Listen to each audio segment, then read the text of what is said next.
तो हेलो दोस्तों, आप सभी को गुड इवनिंग। तो आज हमारे हॉस्टल के बच्चों ने बोला कि सर संस्कृत का जो 10th का संस्कृत है उस पूरे किताब का एक बार रिवाइज करा दीजिए। तो आज हम लोग बैठ गए हैं। देखिए ये सारे 10th के स्टूडेंट हैं और आज क्या करा रहे हैं, संस्कृत का रिवीजन, पूरा बुक का रिवीजन कराएंगे अभी जस्ट। और हम बोलेंगे साथ में, कभी कभी आप लोग को भी बोलना है ताकि लगे कि क्लास चल रहा है, ठीक ना।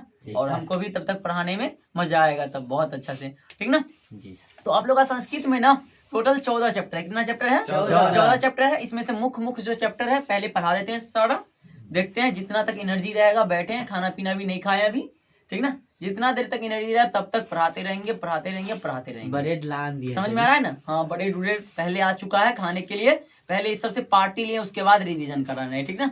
ब्रेड हो, चनाचूर, सारा कुछ मंगवा लिए पहले, उसके बाद बनाने के लिए क्या किए हैं, भीड़ गए हैं, ठीक है। तो देखिए इसमें 3 कहानी पढ़ना है। संस्कृत का जो बुक है ना, इसमें 3 कहानी पढ़ना है। पहला कहानी आप लोग को पढ़ना है अलस कथा। कहानी कौन है? अलस कथा। उसके बाद है करमवीर कथा। कौन है? करमवीर कथा। और एक है व्याघ्रपति कथा। तो ये कथा पहले सुन लेते हैं आराम से, उसके बाद आएंगे धीरे धीरे सारे चैप्टर पे, श्लोक वाले जितने चैप्टर है उस सब पे आएंगे। तो पहला है क्या? अलस कथा। क्या है? अलस कथा। तो सुनेंगे अलस कथा आप लोग पहले अच्छा तरीका से, ठीक ना। अलस कथा जो है, जिसके लेखक है हमारे विद्यापति जी हैं। अलस कथा पाठ के लेखक कौन है? विद्यापति जी है। विद्यापति जो थे ना बाबू, मिथिला के कवि थे। कहाँ के कवि थे? मिथिला के कवि थे। और इनको मैथिल कोकिल भी कहा गया है। क्या कहा गया है? मैथिल कोकिल कहा गया है। इन्हें किस नाम से जाना जाता है? मैथिल कोकिल के नाम से जाना जाता है, जो कि मिथिला के रहने वाले थे। कोई दिक्कत, समस्या, कठिनाई नहीं ना? अब आते हैं इस कहानी पे। ये जो कहानी है ना, मिथिला का ही कहानी है, ठीक ना। मिथिला में एक मंत्री रहते थे। मिथिला के एक मंत्री थे जिनका नाम था वीरेश्वर। क्या नाम था मिथिला के मंत्री का? वीरेश्वर नाम था। वो बेचारे जो थे ना, स्वभाव के पूरे दानशील व्यक्ति थे। कैसे स्वभाव के व्यक्ति थे? दानशील व्यक्ति थे। दानशील मतलब समझते हो? दान पुण्य करते थे, दानी व्यक्ति थे। करते क्या थे? हम दानी थे तो वो करते क्या थे? अपनी आस पास एरिया के जितने आलसी समझते हो? जी सर। कोढ़िया समझते हो ना? गांव देहात के भाषा में कोढ़िया, कि अगर कोई लड़का घर में काम नहीं करता, बाहर काम नहीं करता, तो उसको कोढ़िया कहा जाता है। अगर लड़की नहीं करती है तो कोरनी कहा कहते हैं, कोरनी कहते हैं, ठीक ना। उसको कोढ़िया को नहीं। तो ये कहानी है कोढ़िया का कहानी है। क्या कहानी है? कोढ़िया का कहानी। आलसियों का वर्णन किया गया इस पाठ में, ठीक ना। आप वीरेश्वर की करते तो है आलसी के आसपास के आलसी के खाना पीना रहने के लिए मकान दिया करते थे। कौन दिया करते थे? खाना पीना रहने के लिए मकान दिया करते थे, ठीक ना। जानते हो बाबू, ये हमारे बिहार है। कथी है अपना के राज? बिहार है। बिहार में कोई मंगनिया चीज छोड़ता है रे? नहीं। कोई मंगनिया चीज छोड़ता है? नहीं ना छोड़ता है। तो मंगनिया चीज एकदम लुभुत जाता था ना। ये भी जानते हो ना, सब चाहता है ना कि बिना हाथ पर हिलाए भोजन उजन मिल जाए। सब चाहता है ना। फिर वाला अपना जाति का खुशी कौन देखना चाहता है? एक बात बताओ तू लोग को, एकरा फ्री में हम पढ़ाएंगे, ठीक ना। ये दोनों का हजम होगा? सर जी वो हमारे जात के लड़के है, ओकरा फ्री में पढ़ा रहे हैं, हमारा दोनों के पैसा ले रहे हैं, अच्छा लगेगा ना। यो कहेगा हमारा फ्री में पढ़ाइए, तो है होता था उनका यहाँ। कहाँ? वीरेश्वर के यहाँ वही होता था, ठीक ना। जब आलसी सबके मिलता था भोजन फ्री में, मकान फ्री में, कपड़ा फ्री में। जितना भी धूर्त व्यक्ति था, धूर्त मतलब समझते हो? जिसके पास आलस नहीं है, जितना भी धूर्त व्यक्ति था वो सब आ जाता था। सारे के सारे धूर्त लोग भी आ जाते थे। अब ज्यादा लोग आएंगे तो खर्च की होगा? ज्यादा होगा। ज्यादा लोग आएंगे तो खर्च ज्यादा होगा। समझ में आ रहे हो ना जी। तो खर्च ज्यादा हुआ। वहाँ के कर्मचारी सब देखा कि खर्च बहुत ज्यादा होने लगा है, बहुत ज्यादा होने लगा है। तो क्या दिमाग लगाया कि अब इस आलसियों का एक परीक्षा लिया जाए। क्या लिया जाए? परीक्षा लिया जाए, ताकि पता चल जाए कि किसके पास आलस है और किसके पास आलस नहीं है। किसके पास आलस है और किसके पास आलस नहीं है। समझ में आया? अब ये पता करने के लिए क्या किया पता है? आलसशाला, आलसशाला मतलब जहाँ जिसमें आलसी रहते थे। आलसी लोग रहते रहते थे, उस आलसशाला में न आग लगा दिया। क्या किया? आग लगा दिया। आग लगा दिया। क्या किया? आग लगा दिया। जब आग लगता है तो क्या करेगा? जिसके पास थोड़ा भी पूर्ति रहेगा वो क्या करेगा? भाग जाएगा। भागे। जब आग लगा तो सर्वे धूर्ता पलायिता, जितना भी धूर्त था, जितना भी आलसी व्यक्ति नहीं था, वो सब क्या किया? भाग गया सिवाय 4 के। कितना लोग बचा?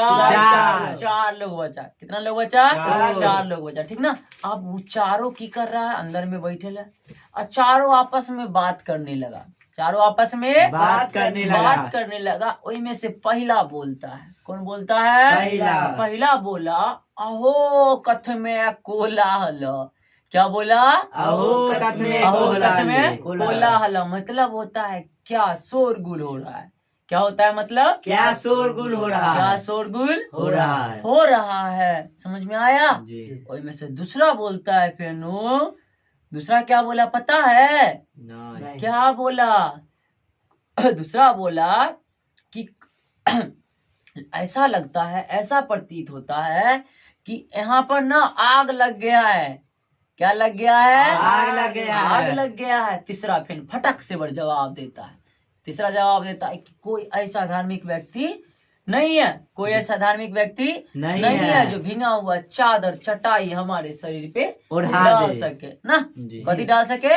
भींगा हुआ चटाई या चादर चौथा गुस्सा के उठा कर बात सुन के अये बचाला कति बचनानी, अये बचाला कति बचनानी, वक्तु सकनु तुसनी कथम न तिष्ठत, वक्तु सकनु तुसनी कथम न तिष्ठत। मतलब होता कि अरे बचाल, कितना बोलते हो तू लोग।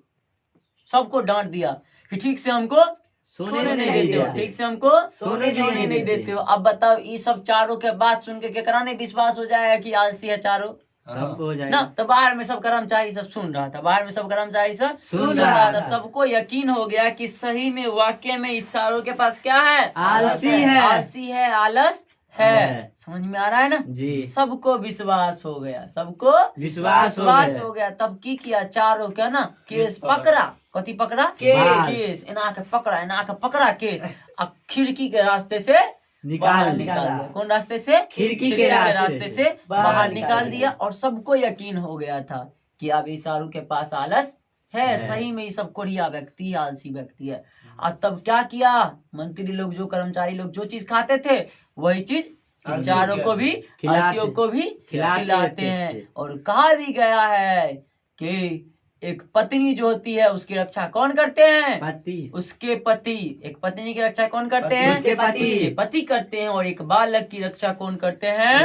उसकी माँ। उसकी माँ। और आलसियों की रक्षा कौन कर सकते हैं? केवल और केवल दानशील व्यक्ति ही कर सकते हैं।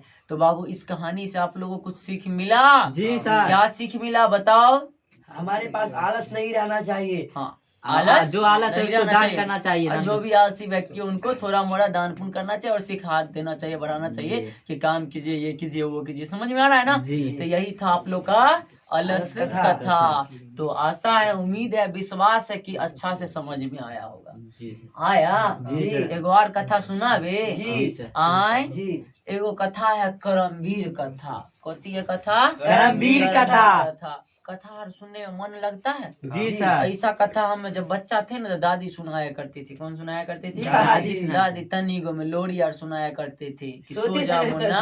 हाँ, सोती समय की कहानी सुनते सुनते खिस्सा जिसको कहते हैं, सुनते सुनते सो जाते थे ना। लेकिन आप लोग को हॉस्टल में सुना रहे हैं, सोने के लिए नहीं, एग्जाम में लिखने के लिए, ताकि अच्छा नंबर आ जाएगा। ठीक ना। दूसरा चैप्टर कौन पढ़ाने वाले आप लोग को? करमवीर कथा। करमवीर कथा पढ़ाने वाले कौन? करमवीर कथा। बउआ करमवीर कथा एक करमवीर पुरुष के लिए है। करमवीर पुरुष के लिए है। करमवीर मतलब समझते हो? करम मतलब क्या होता है? काम। वीर मतलब योद्धा। तो क्या बताओ, योद्धा केवल शरीर से होता है? नहीं। जो शरीर मोटका एकदम व्यक्ति रहेगा मोटू योद्धा है खाली? नहीं ना, दिमाग से भी होता है, बुद्धि से भी होता है, अपना काम से भी योद्धा होता है ना। तो जिस पुरुष के बारे में पढ़ेंगे वो अपना काम से योद्धा है। कौन से योद्धा है? काम से योद्धा है। और उस पुरुष का नाम है क्या नाम है? राम परवेश राम परवेश राम। राम परवेश राम। राम। उसका क्या नाम है? राम परवेश राम। आप नाम से ही पता कर सकते हैं, लिखा हुआ है राम। क्या लिखा हुआ है? राम। राम। राम मतलब चमार चमार जाति। कौन जाति से बिलोंग्स करते हैं? चमार। चमार जाति से, यानी दलित समाज दलित। से आते हैं। ये जो आपका करमवीर कथा है ना, दलित वर्ग की कथा है, दलित समाज का कथा है। किसका कथा है? दलित समाज की दलित कथा। समाज का कथा है, जिनका नाम था राम परवेश राम। क्या नाम था? राम परवेश परवेश राम। और इन्हीं के बारे में जानेंगे। बड़ा ही मोटिवेशनल कहानी है, बड़ा ही मोटिवेशनल कहानी है। तो जानते हैं, शुरू करते हैं। देखिए, ये जो राम परवेश राम थे ना, कौन? राम राम परवेश राम। राम जो थे, बिहार राज्य के ही रहने वाले थे। कहाँ राज्य के रहने वाले? बिहार राज्य के। अपना जो बिहार है, यहीं के रहने वाले थे।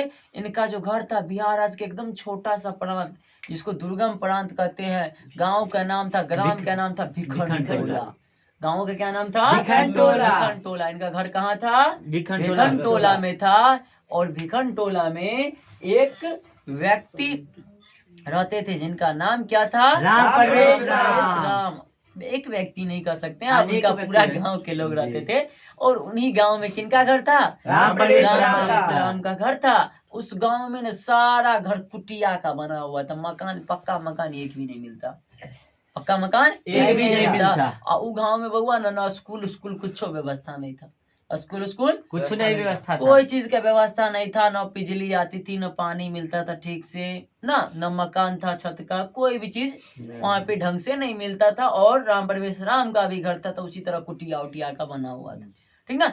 और राम परवेश राम के घर में राम परवेश राम खुद थे, उनके माता पिता और एक बहन थी। यानी टोटल कितने लोग हुए?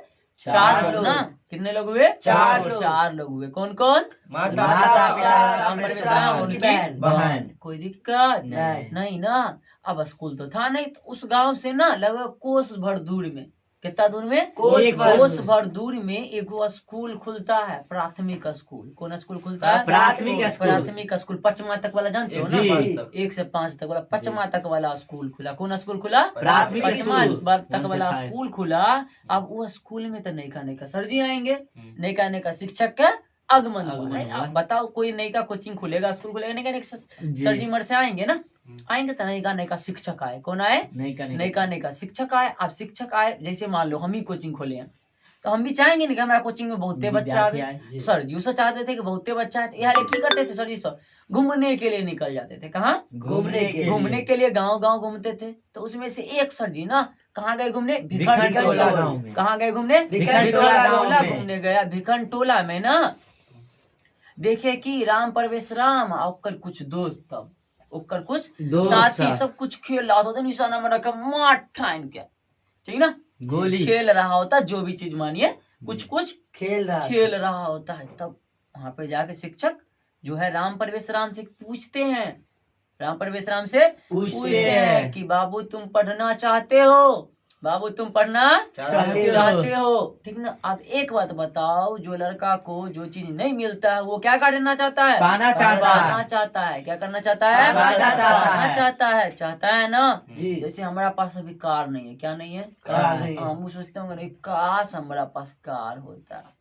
जेना मान ले हमरा बियाह नहीं भेले अभी, हम चाहे ना कि हमरो बियाह होते कि हम लोग करेंगे सर जी। ई सब तुम्हारे का बाराती जबी ना आ खूब नचवाई होता है ना, मन तनिया करे है ना जी। ओनाहिते होता है। पढ़ाई लिखाई में भी जो लड़का कहीं स्कूल नहीं गया, देखता होगा बच्चा सब बैग टांग के जाते हुए, ओकरो मन करता होगा तुरंत एक बार में तैयार हो जाता है कि हम पढ़ेंगे, हम पढ़ना चाहते हैं, तैयार हो जाता है, ठीक ना। अब वह शिक्षक के साथ चल गए स्कूल पढ़ने। अब वह शिक्षक स्कूल में भी पढ़ाते थे और ट्यूशन भी देते थे, ठीक ना।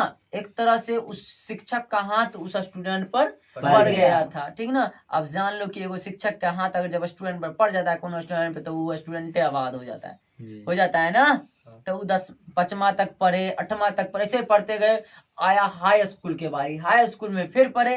हाई स्कूल में क्या की पता है, जब 10वीं बोर्ड का एग्जाम आया, जैसे आप लोग का एग्जाम आने वाला है ना बिहार बोर्ड का, तो जब एग्जाम आया ना, तो पूरे बिहार बोर्ड में कथी किया, प्रथम स्थान प्रथम लाया। प्रथम स्थान लाया, टॉप किया, टॉप। जिसको बिहार टॉप कहते हैं हम लोग। क्या कहते हैं? बिहार टॉप। बिहार टॉप कहते हैं ना। जी। पूरे बिहार में प्रथम स्थान लाया, पूरे बिहार में प्रथम प्रथम स्थान लाया। फिर आप कथी में एडमिशन लेगा? इंटरमीडिएट में। कथी में? इंटरमीडिएट में। इंटर में एडमिशन लेता, अच्छा सा कॉलेज मिलता है क्योंकि टॉप किया था, जी। अच्छा सा कॉलेज मिलता है। अब अच्छा सा कॉलेज मिला, फिर 2 साल पढ़ा। इंटर 2 साल का होता है, पता जी, नहीं, जी। 11th और 12th 12th। 2 साल पढ़ा, फिर इंटर का एग्जाम आया, फिर इंटर का एग्जाम एग्जाम आया। अब फिर बिहार बोर्ड में टॉप किया, बिहार टॉप। बताओ, एक छोटा सा बालक टॉप पर टॉप जो करते गोली रहा। खेलता था। अब कथी करेगा? आप बीए बीए, ग्रेजुएशन समझते हो ना? ग्रेजुएशन का हिंदी क्या होता है पता है? ग्रेजुएशन का हिंदी स्नातक। स्नातक। क्या होता है? स्नातक। स्नातक। उसमें एडमिशन लेता है, जो कि 3 साल का होता है। कितना दिन का होता है? 3 साल। 3 साल का होता है। First year, second year, third year, part 1, part 2, part Part 3। three। BA करता है। 8 से जो पढ़ता है ना उसको बीए कहा जाता है। क्या कहा जाता है? BA। बीए। 2 अक्षर तो पढ़ता है लेकिन उल्टा पढ़ता है, बी के बाद ए, ए। ठीक ना? पहले बी एक भी। ए। यह नाम नहीं किया, इंजीनियर बनो। क्या बनो? इंजीनियर। इंजीनियर बनो, सबसे अच्छा, ठीक ना? जी। तो बीए करते हैं। अब बीए किए, 3 साल के बाद पूरा हुआ तो एगो परीक्षा आता है, केंद्रीय लोक सेवा परीक्षा। क्या आता है? केंद्रीय लोक सेवा परीक्षा, जो कि ग्रेजुएशन जब हो जाता है ना तब दिया जाता है। तो उस परीक्षा में बैठते हैं। कौन परीक्षा में बैठते हैं? केंद्रीय लोक सेवा परीक्षा। परीक्षा में बैठते हैं, ठीक ना? उससे पहले तो ग्रेजुएशन स्नातक में भी बहुत अच्छा पास किए थे, ठीक ना? और उनको यूनिवर्सिटी में प्रथम स्थान मिला था। यूनिवर्सिटी समझते हो ना? विश्वविद्यालय। उसमें प्रथम स्थान मिला था और उनको नवाजा गया था, तब दिए थे केंद्रीय लोक सेवा परीक्षा ना। और उसमें भी उन्नत स्थान से, अच्छा स्थान से पास करते हैं। और ये पास करने के बाद इनको बहुत ही अच्छा पद पे पदस्थापित कर दिया जाता है, ठीक ना? उस दिन एक ही नाम गुजरा था पूरे गांव में, उनके गांव में, बिहार के एक एक गांव में, बिहार, पूरे बिहार राज्य में, पूरे भारत देश में एक ही नाम गुजरा था। क्या गुजरा था वो? राम प्रवेश राम। राम प्रवेश राम। समझ में आया? जी। ये एक बहुत बड़ा मोटिवेशनल था ना कहानी। जी। एक छोटा सा बालक, चमार जाति का बालक, दलित बालक, क्या बन गया? एक जिलाधिकारी बन गया, जी। ठीक ना? एक अच्छा सा पद पे चल गया चल ना। बहुत मस्त कहानी था ना। एक और कहानी आप लोग का, जिस कहानी का नाम क्या है पता है? व्याघ्र पथिक कथा। कथा। व्याघ्र पथिक कथा। कथा, ये लास्ट कहानी आप लोग के बुक में। क्या नाम है कहानी का? व्याघ्र पथिक पथिक कथा। इस कथा को लिखने वाले कौन है पता है? नारायण पंडित जी। नारायण पंडित। कौन है लिखने वाले? नारायण नारायण पंडित। व्याघ्र पथिक कथा को लिखने वाले कौन है? नारायण पंडित। नारायण पंडित जी है, ठीक ना? और यह जो लिया गया है ना, हितोपदेश से लिया गया। हितोपदेश। कौन ग्रंथ से लिया गया है? हितोपदेश हितोपदेश से लिया गया है। तो पूछेगा हितोपदेश के किस भाग से? तो मित्र लाभ खंड से। कौन खंड से? मित्र लाभ लाभ खंड खंड से। से। ग्रंथ पूछेगा तो हितोपदेश, अखंड पूछेगा तो मित्र लाभ मित्र खंड। लाभ, मित्र सब के लाभ के objective बारे में में। यस, ऑब्जेक्टिव में पूछेगा ये सब क्वेश्चन की व्याघ्र पथिक कथा के लेखक कौन है? कौन है? तो पंडित नारायण। पंडित पंडित नारायण जी। नारायण पंडित। पंडित। कौन थे? पंडित नारायण नारायण पंडित, ठीक ना? नारायण पंडित। पंडित। कहाँ से लिया गया ये? हिपोपदेश। हितोपदेश से। कहाँ से? हितोपदेश से। से। कौन खंड से? मित्र लाभ से। कौन खंड से? मित्र लाभ मित्र से। लाभ खंड से लिया गया। तो कहानी सुनते। व्याघ्र पथिक, व्याघ्र मतलब क्या होता है पता है? बाघ। बाघ। व्याघ्र मतलब बाघ। बाघ। पथिक मतलब राही। राही, जो रास्ता पे जाता रास्ता आता उसको क्या कहते हैं? राही। राही। पथ मतलब रास्ता, पथिक मतलब उस रास्ते पे जो जाता है। चलने वाला, उस रास्ते पे चलने वाला। चलने वाला को क्या कहते हैं? ना, राही कहते हैं। तो ये राही। कहानी के कर है, बाघ और राही के बीच का कहानी है। जी। किसके बीच का कहानी है? बाघ और बाघ राही और के बीच। राही के बीच का कहानी है। है। बउआ में एगो बाघ था। कथी था? बाघ। बाघ। बाघ बूढ़ा था। बाघ कैसा था? बूढ़ा। बूढ़ा था। बगल में तालाब था, नदी था। बगल में क्या था? तालाब। नदी था। नदी था। नदी में स्नान कर लेता है। जी। क्या था? नदी में स्नान कर लेता है। नदी में स्नान कर लेता है। और नदी में स्नान करके ना उसके किनारे पर बैठा हुआ था। नदी के किनारे पर बैठा हुआ था, ठीक ना? अब किनारे पे बैठा हुआ था, उसी नदी के किनारे से एक रास्ता जाता है। उसी नदी के किनारे से एक रास्ता जाता है। उसी रास्ते से एक राही जा रहा था, पथिक जा रहा था। पथिक। कौन जा रहा था? राही। पथिक जा रहा था। उस पथिक को देख करके बाघ बोलता क्या है पता है? क्या? मतलब भो पान था। क्या बोलता है? भो पान था। क्या बोलता है? भो पान था। इसका मतलब होता है सुनो सुनो राही। क्या होता है? सुनो राही। सुनो राही। सुनो सुनो राही। अब राही सुन लेता है, रुकता है, कहता है बोलो क्या बात है? तो ये जो बाघ था ना, एक कूस का कंगन, कूस समझते हो, खौर कूस जी, होता है, खौर कूस। पीला पीला सूख जाता होता था, जी। उसको गोल करके हाथ में रखा हुआ था, गोल करके हाथ में हाथ में रखा रखा हुआ था, ठीक ना।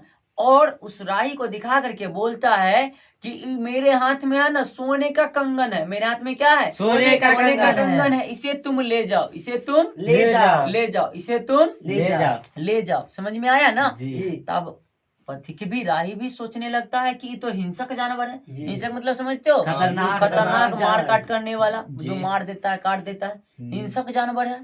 ये बिना बात के हमरा किया देगा ये बिल्कुल ना। जी अगर भी देगा भी तो उसका कुछ कारण होगा, जी, मार काट देगा जी। हमको, ठीक ना।